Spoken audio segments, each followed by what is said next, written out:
What's going on, people? Welcome to the opposition preview. I'm joined by Callum here ahead of the game on Saturday.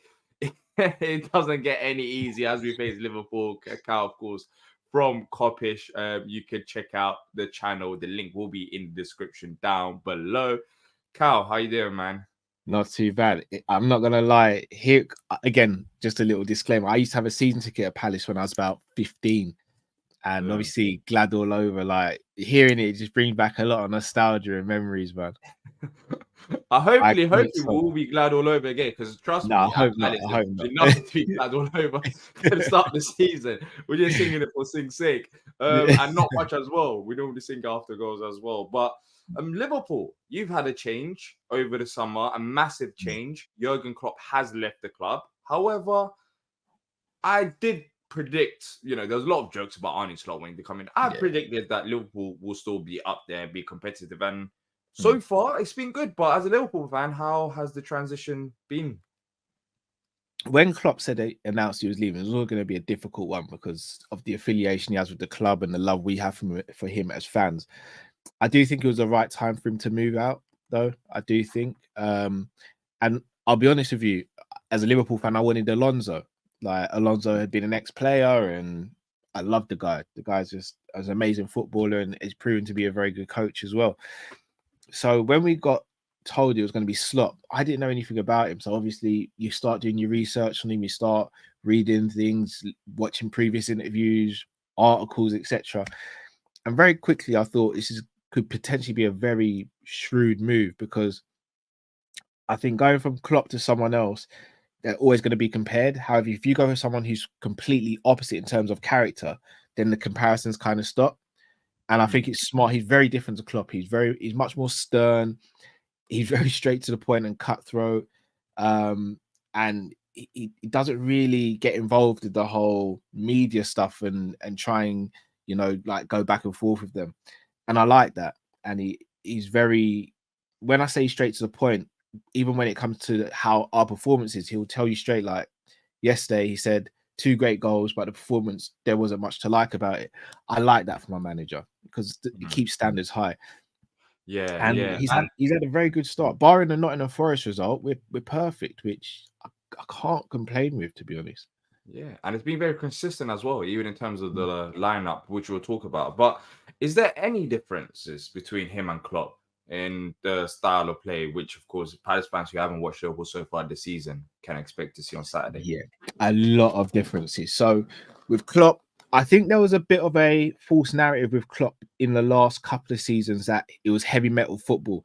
In the first 3 or 4 years, I'd say it's heavy metal football. Then when teams started to realize we were becoming a force, they would start sitting deep and playing the low block. So the heavy metal had to stop. I think over the last couple of years under Klopp, we became a bit more pedestrian and possession based, but I think we've started to rely more on individuals rather than the system. So we'd rely on Trent or Salah to open creativity channels, and I think teams are starting to suss that out. With Slot, I find everything goes through the midfield. Before, Klopp almost used the midfield as an engine room, and that was almost your get out of jail free card. So when everyone else is messing about, the midfield run around, sort everything out, and then the rest of the team can flourish. Whereas I feel as though players like Gravenberch and McAllister, everything's now going through them in the game. So from a defensive standpoint, we're a lot more structured. From an attacking standpoint, there's better patterns of play. So again, no disrespect to Klopp. Klopp is the legend amongst legends for Liverpool. But I think under Slot, we seem a little bit more structured. Some will say more boring, but to me, I'm all right with it. If we're picking up 3 points, we're winning games, I can live with it. So it's very different, but there are some similarities in the sense of you still got to work hard under a Slot team and you still go through certain players. So Salah's still prominent in build-up play. Trent is as well, but now you've got more emphasis on ball players in the midfield. Yeah. And your midfield has been like the talking point ever since the summer with the lack of signings, especially just as a whole. And midfield was one of the areas which Liverpool fans, maybe like yourself, were saying, we could target a number 6. But so far, it has worked out good. I think the one weakness in your midfield has been maybe Szoboszlai, from what I've seen out of the 2 Out of the other two that's there as well, McAllister, Birch that you've mentioned. But it seems like Slot is going with the idea of let's try to play them together, build that chemistry, and just not just with the midfield, just in general as well, everywhere else on the pitch. It's been very consistent, as I've said, with the starting 11. Is that unusual from the Klopp days, or? No, it's actually very similar to the Klopp days. It's one of the things that I moaned about a lot under Klopp because of the type of football we played. I think we could have done better with rotating and refreshing the squad more. I probably still have a bit of PSD because under Klopp we picked up a lot of injuries, which hindered us a lot of the time because we weren't rotating as much as maybe we should have. I think under Slot, I think he's still getting his feet under the table. I have expected to see more rotation. For example, the Champions League game against Bologna, I thought we'd see more rotation in that game. We didn't. And some of the players did start to look a little leggy. And that was and is still my worry, especially coming up against a team like yourselves. But I think he probably does, as you said, want to start creating some of these relationships on the pitch and build a bit of chemistry. However, because the players have been there together for such a long time, I think we could do with a bit more rotation. I just don't know if we'll see that against you guys. Yeah, because I haven't seen any rotation pretty much anyways. I mean, Yeah. the first game Kwanzaa started at the back Yeah. and then Konate came on at half time. I remember that. Yeah. And then since From then, there it's been, onwards, Konate started. Like, yeah, nothing yeah, much has changed. And he did yeah, get the goal against Wolves. It also had a few moments in defense. Well, it was yeah, one yeah, big moment between him and Allison. So, yeah. I think with this Liverpool side this season, we'll see. Maybe I'm wrong, but I don't think you win the league. No, However, I don't know how many Liverpool fans are expecting that in Arne Slot's first season. We've seen managers like Ten Hag who don't even know style of play after 3 years. So it does take a bit of time, which of course I doubt Slot will be anything like Ten Hag. But what are your expectations then? I don't think we'll win the league. I think we'll finish. All right. So at the beginning of the season, I predicted finishing third. Because of the injury to Rodri, I think we'll now finish second. City, I think City are a brilliant team, but Rodri for me is the one that makes them tick. In the same way, if you take Saliba out of Arsenal's team, I don't think they finish in the top two. If you take Virgil out of our team, I don't think we finish top two. I think it's like that with Man City and Rodri. So I do think we'll finish second. I unfortunately have Arsenal to win the league and now City to finish third. I don't think we added enough in the summer to make up the ground on Arsenal and City, especially from last season. I think if we can do some business in January, then maybe I'll change my tune, especially if we're there and thereabouts.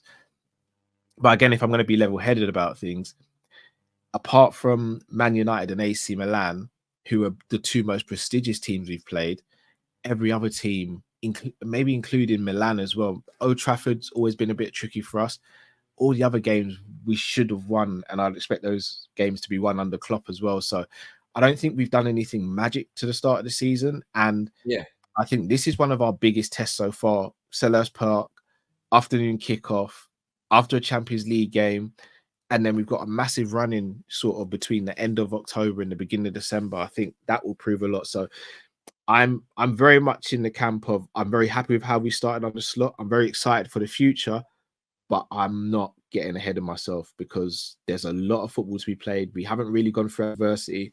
What happens when he rotates? What happens if we lose a player to injury or suspension from the starting 11? There's a lot of questions to be answered still. Yeah. I think there'll be hurdles along the way. And that is why I don't see Liverpool winning the league just yet. I think. Sorry, who do you think does it then? Do you think it's Arsenal or City? No, City do it again. Arsenal. You still think City do? City will do it. I mean, City's always they even had a big injury with Kevin De Bruyne at that point last season. And Haaland. Rodri, of course, is Rodri, right? Rodri is Rodri. But I reckon they'll get the job done. Arsenal haven't been as convincing. I think defensively they're perfect, but they haven't been as convincing as maybe even like the season before. Like for me anyway, from what I've seen, they're defensively one of the best teams in Europe, yes, but there's still question marks about Arsenal as well. That we'll see how they do. So far it's been good, but it hasn't been perfect as well. So I think it should be an exciting running. It should be an exciting running. I'll be honest with you. As much as City wind me up, if City win the league this season without Rodri, and for it being the 5th time in a row, I think it would be Pep Guardiola's biggest Premier League achievement. Yeah, I agree. Because when you look at how big of a player Rodri is in terms of the impact that he has, it's unreal, and you don't have him for a full season. However, what they can do is in January they can go and try to solve that problem. Yes, which, very true.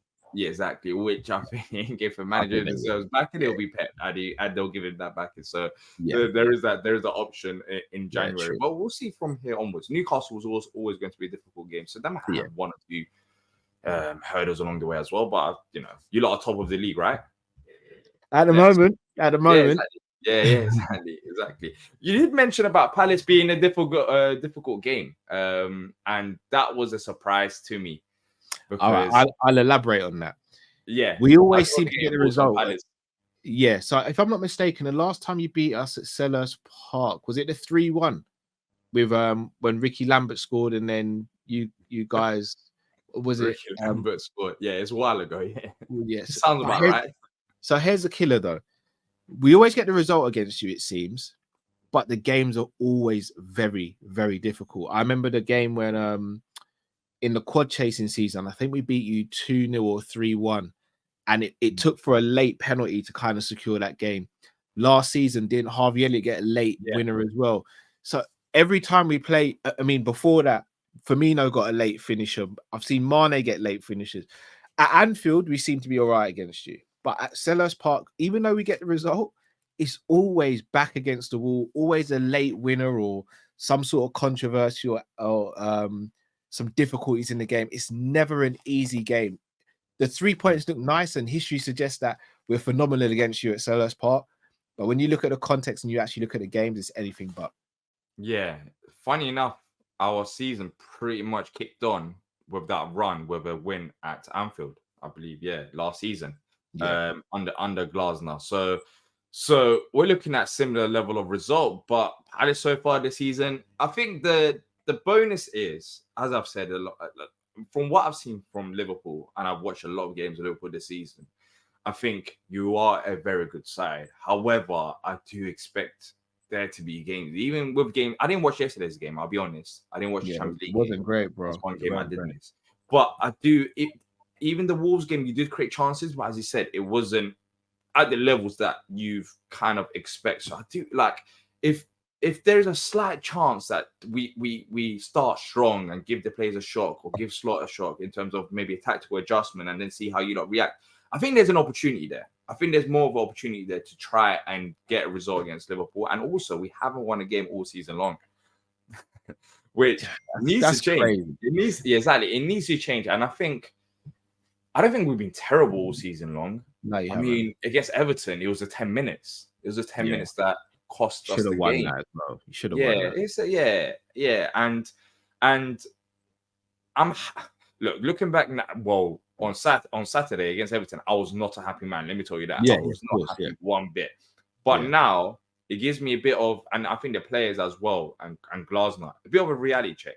Like, let's wake up.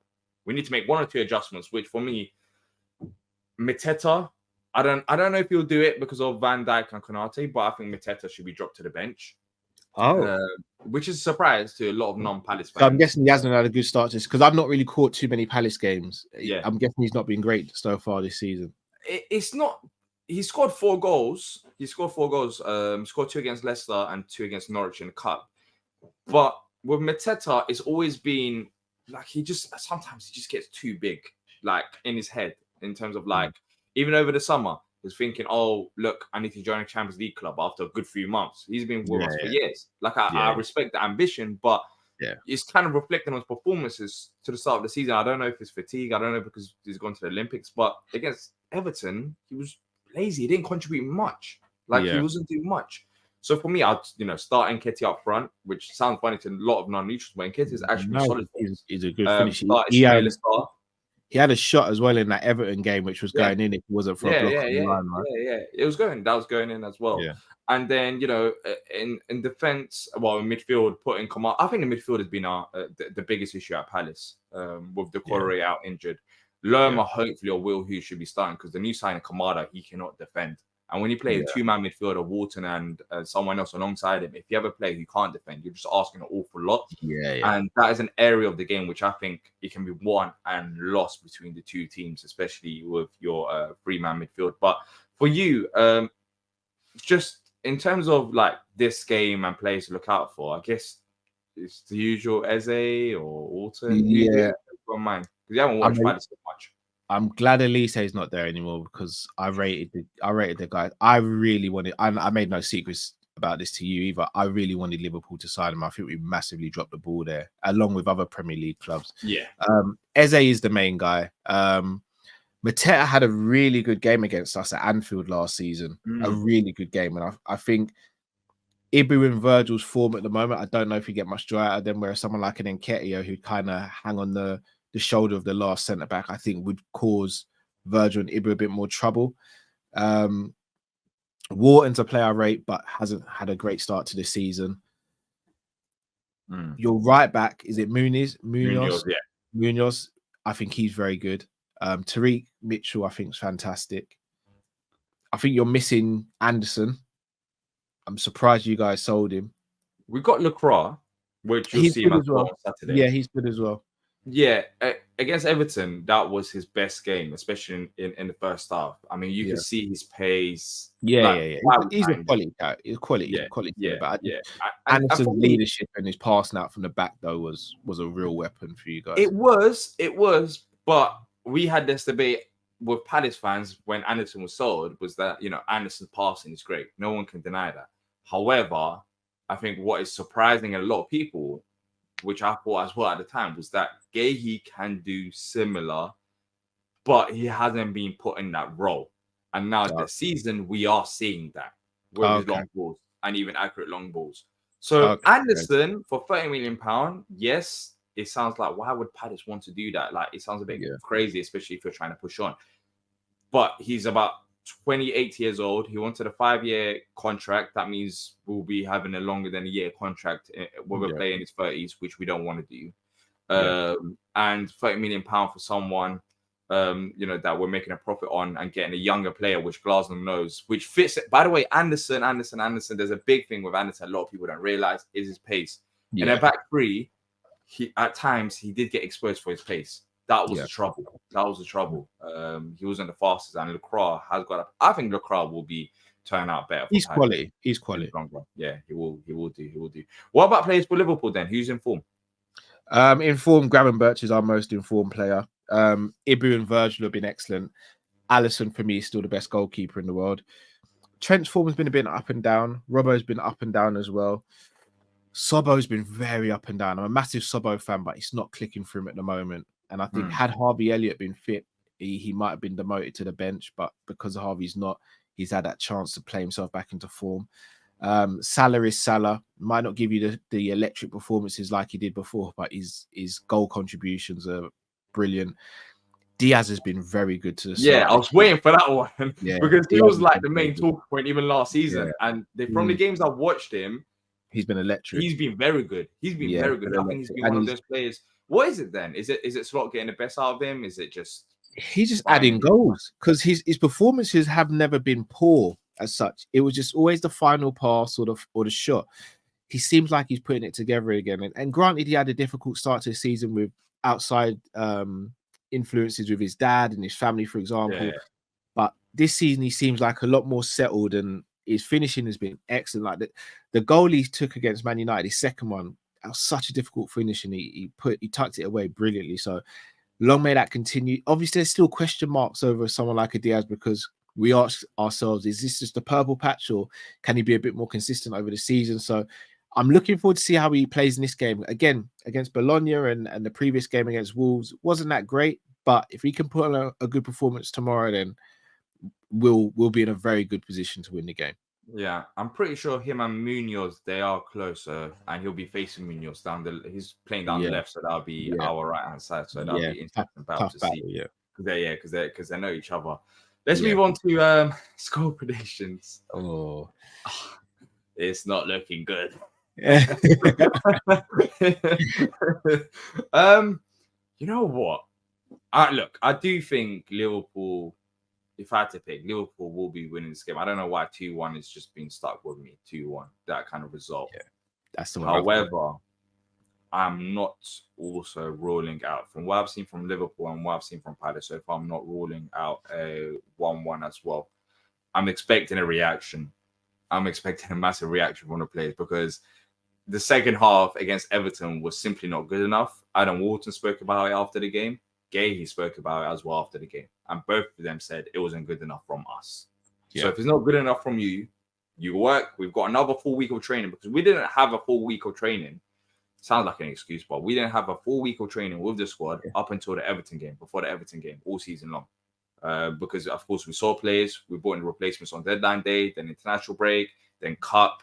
Like, we haven't had that. And against Everton, that was the first half was the best Palace that I've seen all season long. All season long. Despite us even not winning that game, it was the best first half. Movement was similar. Movement on and off the ball, similar to last season. Everton didn't really create that many chances. So it was positive. Now we've had another full week of training and reality check added to that. So I want to say 2-1 to Liverpool, but it wouldn't shock me if it's a game like a 1-1 as well. It wouldn't shock me at all. So, if I was going to go for a draw, I think it'd be more of a 2-2. I wouldn't be shocked by a draw. But I do think we'll have enough to get over the line. You do? 2-1's the score I go for as well. I don't think we'll keep a clean sheet. And again, I wouldn't be surprised if you guys took the lead and then we managed to scrape 2 goals in the second half. But I don't think it'll be a pretty game from our standpoint. But I do think we'll get the 3 points. But it's going to be another tough game as always with you guys. I just wish you guys would just roll over once. Like, I'm not going to lie. Now's not the time. Now's not the time to be. Now's not the time to be rolling over. We've already done that against Everton in the second half. The wrong team in Merseyside. You did it against the wrong team in Merseyside. We can't be doing that this time around. I'm expecting a reaction. And in a way, as the game is building up, I'm getting more excited by it. When it comes to the big teams, the system that we play, it actually suits us very much. And I think it will suit what you're doing with Slot as well. We saw with Forest how they hit you lot on the counter. And that gives me a bit of excitement. But saying that, before we do wrap up, it might surprise you. Eze needs to step up. Eze's been, you did mention Eze. Yeah. He hasn't had the greatest of starts to the season.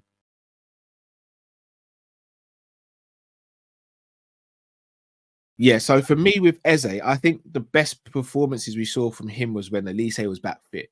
Because I feel as though teams will target Eze because they know he's your best creative player and your most creative player. So they'll double up on him, which makes it difficult for him to get into the game. Whereas when Elise was there, they couldn't double up on him because if you leave Elise free, he's going to hurt you. If you leave Eze free, he's going to hurt you.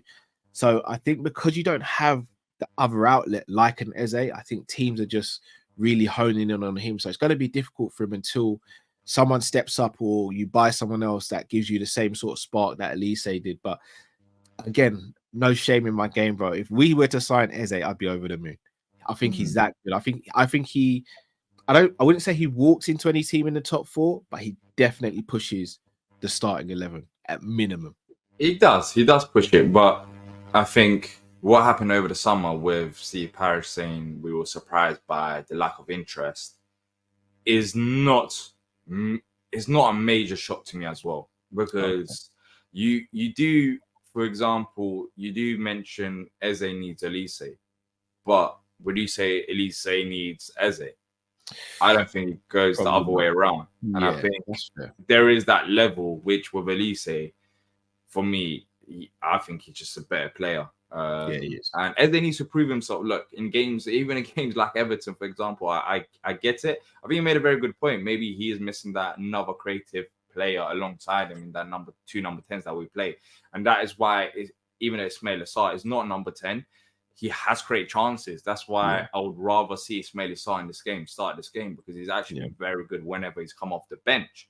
Yeah. So that would be a positive. But for Ebbs, the most frustrating thing is he plays the game at his own pace at times, which is annoying, especially when you're playing on a counter-attacking team. And if the player is worth around £70 million, it's not just the Everton game, even against United, had some massive chances, which I mean, he should be taking those away. So he hasn't really, against Chelsea, he did score a nice goal, but he just needs to be more consistent and show us, you know, the star quality that he has, which we all know that he has. But yeah, it's been a bit frustrating at the start of the season, probably because we're not getting any wins as well in the league.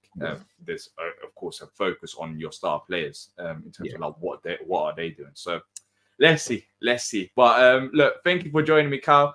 Make sure to check out Kopish, and the link will be in the description down below. Let's see what happens. You always say it's going to be a hard game at Selhurst Park. Hopefully that is the case, and hopefully this time no more Ricky Lambert, but someone can score. We can do the comeback, and we can get the win. We need the win. Are you going to the game?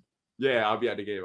I might try and come down to Selhurst Park. I might do, because I know the pub by the roundabout on Whitehorse, I know they host Liverpool fans usually, so I might go down there and try and maybe come and get some interviews after the game. So cool.